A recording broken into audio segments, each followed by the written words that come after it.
Journalist day సందర్భంగా జర్నలిస్టులకు Siddipet Congress party incharge పూజల హరికృష్ణ జర్నలిస్టులకు సన్మానం చేశారు. ఈ సందర్భంగా ఆయన మాట్లాడుతూ ప్రజలకు ప్రభుత్వానికి జర్నలిస్టులు వారధి అని, ప్రభుత్వం మీడియాకు ప్రభుత్వం అండగా ఉంటుందన్నారు.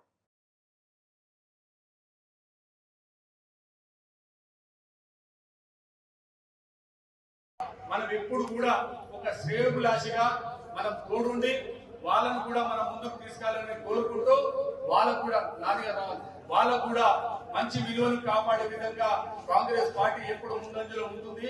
ఈ ప్రభుత్వంలో కూడా కాంగ్రెస్ పార్టీ తరఫున పత్రికా విలేకరులకు కూడా మొన్ననే హనుమంతరావు కూడా చెప్పారు, మంత్రి గారి దృష్టికి కూడా తీసుకెళ్ళడం జరిగింది.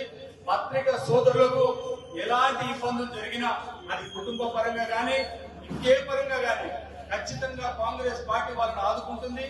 ఎవరికైతే పత్రికా సోదరులకు ఇల్లు లేవో ఆ ఇళ్ల విషయంలో కూడా మేము ఖచ్చితంగా కాంగ్రెస్ పార్టీ ముందుండి వాళ్ళకి ఇచ్చే కార్యక్రమాన్ని చేపడతామని తెలియజేస్తూ మీ అందరికీ మరోసారి నా చిన్న విన్నపం, నేను పిలిచిన వెంటనే నన్ను మరణించి ఈ కార్యక్రమానికి వచ్చినటువంటి పెద్దలందరికీ, పత్రికా సోదరులకు, కాంగ్రెస్ పార్టీ నాయకులకు, ఎలక్ట్రానిక్ మీడియా కెమెరామెన్స్ ప్రతి ఒక్కరికి పేరు పేరున శుభాకాంక్షలు తెలియజేస్తా ఉన్నాను.